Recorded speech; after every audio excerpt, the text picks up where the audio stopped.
এবার একটু শুনবো যে রাসূলুল্লাহ সাল্লাল্লাহু আলাইহি ওয়াসাল্লাম কদরের রাতগুলোতে কি কি ইবাদত করতেন। আমি খুঁজে 5টা আমলের কথা পেয়েছি বিশেষভাবে, কমন যে আমলগুলো সেগুলো তো ছিলই, বিশেষভাবে 5টা কাজ রাসূল সাল্লাল্লাহু আলাইহি ওয়াসাল্লাম এই কদরের রাতে করতেন। 1 নম্বর কাজ হচ্ছে তিনি সারা রাত জেগে ইবাদত করতেন এবং পরিবারের লোকদেরকে ঘুমোতে দিতেন না, উঠিয়ে দিতেন। বছরের অন্য কোনো সময়ে সারা রাত জেগে ইবাদত করার কোনো নজির রাসূল সাল্লাল্লাহু আলাইহি ওয়াসাল্লামের জীবনে ছিল না, সব রাতে ঘুমাতেন। আম্মা জান আয়েশা রাদিয়াল্লাহু তাআলা আনহা বলেন, ইদা দাখালাল আশরু আহিয়াল লাইলা ওয়া আইখাযা আহলা ওয়া জাদ্দা ওয়া শাদ্দাল মিজার। রমাদানের শেষ দশক যখন আসতো রাসূল সাল্লাল্লাহু আলাইহি ওয়াসাল্লাম সারা রাত জেগে ইবাদত করতেন, পরিবারের সদস্যদেরকে জাগিয়ে তুলতেন, স্ত্রীদের ঘুমাতে দিতেন না, জাগিয়ে তুলতেন। ফাতেমা রাদিয়াল্লাহু তাআলা আনহার ঘর পাশেই ছিল, তাদেরকে যে জাগাতেন এবং নিজে সারা রাত ইবাদত করতেনই। জাদ্দা ওয়া শাদ্দাল মিজার, খুবই বলিষ্ঠ ভাবে, খুব মজবুত ভাবে কোমরে গামছা বেঁধে নামার একটা এক্সপ্রেশন এখানে দেওয়া হয়েছে। মিজার, ইজহার মানে হচ্ছে বাংলা করলে হয় লুঙ্গি। লুঙ্গি আমরা যখন খুব শক্ত কোনো কাজ করতে যাই তখন তারা কি করে, খুব টাইট করে লুঙ্গিটা বাঁধে। তার মানে বোঝানো হচ্ছে রাসূল সাল্লাল্লাহু আলাইহি ওয়াসাল্লাম কোমরে ভালো করে লুঙ্গি বেঁধে বা গামছা বেঁধে আটগাট বেঁধে নামতেন শেষ 10 দিনের জন্য। এই সময় তিনি মানে কাউকে কেমন যেন চিনতেন না, সবসময় ইবাদতে মগ্ন থাকতেন। এটা আমরা করতে পারি যে শেষ 10 দিনে, আর যেহেতু 3 দিন বাকি, আমরা একটা স্পেশাল প্ল্যান করতে পারি যে আমরা আমাদের সর্বোচ্চটুকু উজাড় করে দিয়ে লাস্ট 10 ডেজ অফ রমাদানের এই বরকত আমরা হাসিল করবো, এটা যেন আমাদের মিস না হয়। তাহলে এটা আমরা একটা পেলাম। 2 নাম্বার হচ্ছে ইতিকাফ করা। রাসূলুল্লাহ সাল্লাল্লাহু আলাইহি ওয়াসাল্লাম রমাদানের শেষ 10 দিন ইতিকাফ করতেন। আমাদের আয়েশা রাদিয়াল্লাহু তাআলা আনহা বলেন, কানা ইয়াতাকিফুল আশরাল আওয়াখির মিন রমাদান। রমাদানের শেষ দশকে তিনি ইতিকাফ করতেন হাত্তা তাওয়াফাহুল্লাহ, ওনার ইন্তেকালের আগ পর্যন্ত এই অভ্যাসটাই তিনি জারি রেখেছেন। সুম্মা আতাকাফা আজওয়াজুহু মিন বাদে, তারপরে ওনার স্ত্রীরা ইতিকাফ করেছেন। আরেক বর্ণনায় এসেছে ইয়াতাকিফু কুল্লা রমাদান 10 আইয়াম, প্রতি রমাদানে তিনি 10 দিন ইতিকাফ করেছেন। কিন্তু যেই বছর তিনি ইন্তেকাল করবেন সে বছর তিনি 20 দিন ইতিকাফ করেছেন। প্রতি রমাদানে 10 দিন, আর যে বছর ইন্তেকাল করবেন সে বছর কয় দিন? 20 দিন তিনি ইতিকাফ করেছিলেন মসজিদে নববীতে। তাহলে আমরা এই রমাদানের শেষ দশকে এটা করতে পারি। 2 নম্বর পয়েন্ট হচ্ছে ইতিকাফ করা। আমরা যেন ইতিকাফ করার চেষ্টা করি। ইতিকাফ করতে না পারলে শেষ দশকের রাতগুলো যেন মসজিদে কাটানোর চেষ্টা করি, তা না পারলেও বাসায় যেন এই রাতগুলো আমরা মিস না করি। বিশেষ করে সেন্ট্রাল মস্কে তো অসাধারণ পরিবেশ, এটা হাইলি রেকমেন্ডেড। ইফ পসিবল আপনারা আসবেন, এখানে ইবাদতের চমৎকার পরিবেশ থাকে। 3 নাম্বার হচ্ছে রাসূল সাল্লাল্লাহু আলাইহি ওয়াসাল্লাম এবং জিবরাইল আলাইহিস সালাম যৌথভাবে কোরআন রিভিশন করতেন। খুব ইন্টারেস্টিং। সারা বছর যেটা নাজিল হতো রমাদানে জিবরাইল আলাইহিস সালাম রাসূল সাল্লাল্লাহু আলাইহি ওয়াসাল্লামকে শোনাতেন, রাসূল সাল্লাল্লাহু আলাইহি ওয়াসাল্লাম জিবরাইল আলাইহিস সালামকে শোনাতেন। সহিহ বুখারীর বর্ণনা, কানা জিবরিলু ইয়ালকাহু ফি কুল্লি লাইলাতিন মিন রমাদান ফায়ুদারিসুল কুরআন। প্রতি রমাদানের প্রতি রাতে এসে রাসূল সাল্লাল্লাহু আলাইহি ওয়াসাল্লামের সাথে কোরআন মুদারাসা করতেন। সহিহ মুসলিমের বর্ণনায়, আন্না জিবরিল কানা ইউআরিদুহু বিল কুরআন কুল্লা আমিন মাররা। প্রতি বছর রমাদানে একবার শোনাতেন বা শুনিয়েছেন, যে বছর তিনি ইন্তেকাল করবেন তিনি 2 বার শুনিয়েছিলেন। আরাদা ইউআরিদু মানে এটা ফ্রম বোথ সাইড। আরবি শব্দটা এমন যে জিবরিল আলাইহিস সালাম শোনাতেন, এরপর রাসূল সাল্লাল্লাহু আলাইহি ওয়াসাল্লাম জিবরিল আলাইহিস সালামকে শোনাতেন, কোরআন রিভিশন করা। তো এই শেষ দশকের রাতগুলোতে আমরা যেন বেশি বেশি কোরআন পড়ি, কোরআন তেলাওয়াত, কোরআনিক রিসাইটেশন হতে পারে, কোরআনের অর্থ পড়া হতে পারে, তাদাব্বুরে কোরআন হতে পারে, কোরআনের হালাকায় জয়েন করা হতে পারে। ইন ইটস এনি ফর্ম আমরা যেন কোরআনের সাথে অ্যাটাচমেন্টটা বাড়াই লাস্ট 10 ডেজ অফ রমাদানে। 4 নাম্বার কিয়ামুল লাইল করা। রাসূল সাল্লাল্লাহু আলাইহি ওয়াসাল্লাম কিয়ামুল লাইল করতেন এবং কিয়ামুল লাইল শব্দটাকে রাসূল সাল্লাল্লাহু আলাইহি ওয়াসাল্লাম কদরের সাথে জুড়ে দিয়েছেন। সহিহ বুখারীর বর্ণনায় তিনি বলেছেন, মান কামা লাইলাতাল কদরি ঈমানা ওয়া ইহতিসাবা গুফিরা লাহু মা তাকাদ্দামা মিন যামবি। কদরের রাতে যে কিয়ামুল লাইল করে বিশ্বাস নিয়ে এবং নাজাতের প্রত্যাশা নিয়ে, তার পূর্বের সমস্ত গুনাহ আল্লাহ তাআলা ক্ষমা করে দিবেন।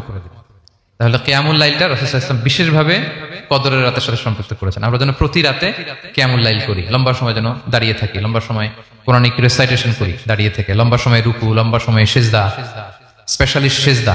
আকরাবু মা ইয়াকুনুল আবদু মির রাব্বিহি ওয়া হুয়া সাজিদ ফাআকসিরু ফিহি দুআ। বান্দা যখন সিজদায় থাকে আল্লাহ সবচেয়ে কাছে থাকে। তো আমরা তো আল্লাহর সবচেয়ে কাছে যেতে চাই এই ক্রিম টাইমটাতে, কি বলেন? আমরা যেন লম্বা সময় সিজদাতে থাকি।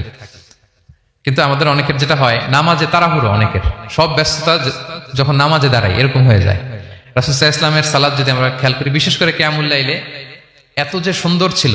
আম্মা জান আয়েশা রাদিয়াল্লাহু তাআলা আনহাকে জিজ্ঞেস করা হয়েছিল যে, হে আম্মা জান, রাসূল সাল্লাল্লাহু আলাইহি ওয়াসাল্লামের কিয়ামুল লাইল কেমন ছিল, কিভাবে কিয়ামুল লাইল করতেন? আম্মা জান আয়েশা, দেখেন ওনার এক্সপ্রেশনটা কত সুন্দর। তিনি বলেছেন, ফালা তাসআল আন হুসনিহিন্না ওয়া তুলিহিন্না। রাসূল সাল্লাল্লাহু আলাইহি ওয়াসাল্লামের কিয়াম যে কত সুন্দর ছিল, কত লম্বা ছিল, আমায় জিজ্ঞেস করুন, আমি বলতে পারবো না। আমরা অনেক সময় যখন খুব বেশি চমৎকার কিছু হয় তো আমরা কি বলি, ভাই এত সুন্দর ছিল, আমি বোঝাতে পারবো না। এরকম বলি না যে এত অসাধারণ আমি বলে বোঝাতে পারবো না, বাংলাতেও কিন্তু আমরা বলি এত চমৎকার বলে বোঝাতে পারবো না, শব্দের বুননে ভাষার বুননে আমি ফুটিয়ে তুলতে পারবো না।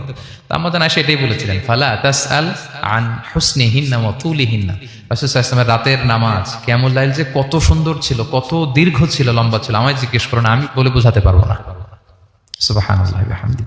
আমরা যেন লম্বা সময় কিয়ামুল লাইল করি। আমাদের আয়েশা রাদিয়াল্লাহু তাআলা আরো বলেন, কানা ইয়াকুমু মিনাল লাইলি হাত্তা তাতাফাত্তারা কদামা। এত দীর্ঘ সময় দাঁড়িয়ে থাকতেন, থাকতে থাকতে ওনার পা ফুলে যেত, পা দুটো ফুলে যেত। আপনিও দীর্ঘ সময় দাঁড়িয়ে দেখেন যে পায়ে ঝিম ধরে যাবে, পা ফুলে যাবে, এটা করতেন রাসূল সাল্লাল্লাহু আলাইহি ওয়াসাল্লাম। তো আমরা জানি আয়েশা বলেন, ইয়া রাসূলুল্লাহ লিমা তাসনাউ হাযা ওয়া ক্বাদ গুফিরা লাকা মা তাকদ্দামা মিন যামবিকা মা তাআখার। আপনি এত কষ্ট কেন সহ্য করেন নিজের দেহের উপরে? আপনার তো আগের পরের সব গুনাহই মাফ। আদতে তো রাসূল সাল্লাল্লাহু আলাইহি ওয়াসাল্লাম গুনাহই নেই, তিনি নিষ্পাপ। এত কষ্ট কেন করেন? আপনার আগের পরের সবই তো মাফ করে দেয়া হয়েছে, কেন করেন? রাসূল সাল্লাল্লাহু আলাইহি ওয়াসাল্লাম উত্তর করেছেন, আফালা উহিব্বু আন আকুনা আবদান শাকুরা। আয়েশা, আমি কি শুকরগুজার বান্দা হতে পছন্দ করব না? আল্লাহ তাআলা আমাকে তার রহম এবং করমে সব মাফ করে দিয়েছেন, কিন্তু আমি কি শুকরগুজার হব না? আমি কি আমার রোলটা প্লে করব না? আমি কি নিজেকে সঁপে দেব না আল্লাহ তাআলার কাছে জায়নামাজে? তো এটা ছিল সংক্ষেপে রাসূল সাল্লাল্লাহু আলাইহি ওয়াসাল্লামের কিয়ামুল লাইলের ধরন। এভাবে তিনি দীর্ঘ সময় কিয়ামুল লাইল করতেন। আমরা যেন এটা করি। সেন্ট্রাল মস্কে কিয়ামুল লাইল এবছর নিশ্চয়ই হচ্ছে, আমরা যেন অংশগ্রহণ করি। 5 নম্বরে রাসূল সাল্লাল্লাহু আলাইহি ওয়াসাল্লাম দোয়া করতেন। এই কদরের রাতগুলোতে খুব বেশি বেশি দোয়া করতেন। দোয়া নিয়ে আমরা একটা জুমার খুতবা দিয়েছিলাম, সেখানে আমরা বলেছিলাম যে দোয়া হতে হবে খুব আন্তরিক দোয়া, রোবোটিক দোয়া যেন না হয়। আপনার আবেগ, ভালোবাসা, মনের মাধুরী মিশিয়ে, চোখের পানি মিশিয়ে, অশ্রুসিক্ত করে এই দোয়াটা করতে হবে, তাহলে সে দোয়া আল্লাহর কাছে কবুল হবে। আমরা যেন আমাদের ভাব, আবেগ সব ঢেলে দিতে পারি আমাদের দোয়াতে, আমাদের সিজদায়, আমাদের কিয়ামুল লাইলে। এবং যে কোনো ভাষায় কোরআনিক দোয়াগুলো রেকমেন্ডেড, হাদিসের মাসুরগুলো রেকমেন্ডেড। তাছাড়া আপনার নিজের ভাষায় আপনার কি চাওয়া, আপনার কি আকাঙ্ক্ষা, আপনার মনের কষ্ট, যাতনা সবকিছু আপনি আল্লাহ তাআলার কাছে পেশ করুন। এবং আম্মা জান আয়েশা জিজ্ঞেস করেছিলেন, ইয়া রাসূলুল্লাহ, আমি যদি কদর পেয়ে যাই আমি কি বলবো এ রাতে? মা আদউ, কি দোয়া করব? রাসূল সাল্লাল্লাহু আলাইহি ওয়াসাল্লাম বললেন, তাকুলিন, আয়েশা তুমি বলবে, আল্লাহুম্মা ইন্নাকা আফুউন তুহিব্বুল আফওয়া ফাআফু আন্নি। আয়েশা তুমি যদি কদরের রাত পেয়ে যাও এটা বলবে, হে আল্লাহ আপনি ক্ষমাশীল, আল্লাহ আপনি ক্ষমাকে পছন্দ করেন, আল্লাহ তাই আপনি আমায় ক্ষমা করেন। হে আল্লাহ আপনি ক্ষমাশীল, আপনি ক্ষমাকে পছন্দ করেন, আল্লাহ আপনি আমাকে ক্ষমা করেন। এই দোয়াটা আমরা যেন বেশি বেশি করি। আমার সাথে সাথে সবাই একটু পড়ুন মেহেরবানি করে, আল্লাহুম্মা ইন্নাকা আফুউন তুহিব্বুল আফওয়া ফাআফু আন্নি। আল্লাহুম্মা ইন্নাকা আফুউন তুহিব্বুল আফওয়া ফাআফু আন্নি। হে আল্লাহ আপনি ক্ষমাশীল, আপনি ক্ষমা করাকে পছন্দ করেন, আল্লাহ আমাকে ক্ষমা করেন। আমরা আমাদের নিজেদের ভাষায় অনেক দোয়া করতে পারবো, কিন্তু রাসূল সাল্লাল্লাহু আলাইহি ওয়াসাল্লামের শেখানো দোয়াগুলো এটা হচ্ছে মানে very precise in wording but comprehensive in meaning. এটার অর্থ, এটার আবেদন অনেক বেশি। আমি অনেক 10টা-20টা বাক্য বলে এত সুন্দর কথা মিলাতে পারবো না। রাসূল সাল্লাল্লাহু আলাইহি ওয়াসাল্লাম যেটা শিখিয়ে দিয়েছেন, আগে আল্লাহর প্রশংসা করলাম, আল্লাহ আপনি ক্ষমাশীল, আবারও প্রশংসা, আল্লাহ আপনি তো ক্ষমা করাকে পছন্দ করেন। যেটা আপনি পছন্দ করেন না ওইটা তো চাচ্ছি না, যেটা আপনার পছন্দ, যেটা আপনি করতে ভালোবাসেন, গাফিরিয যামবি ওয়া কাবিলিত তাওব, আপনি ক্ষমা করাকে পছন্দ করেন, তওবা কবুলকে আপনি পছন্দ করেন, তো সেটাই তো চাচ্ছি আপনার কাছে, আপনি আমার তওবা কবুল করুন, আল্লাহ আপনি আমাকে ক্ষমা করুন। এই দোয়াটা প্রত্যেক রাতে যেন আমরা বেশি বেশি করি। সম্মানিত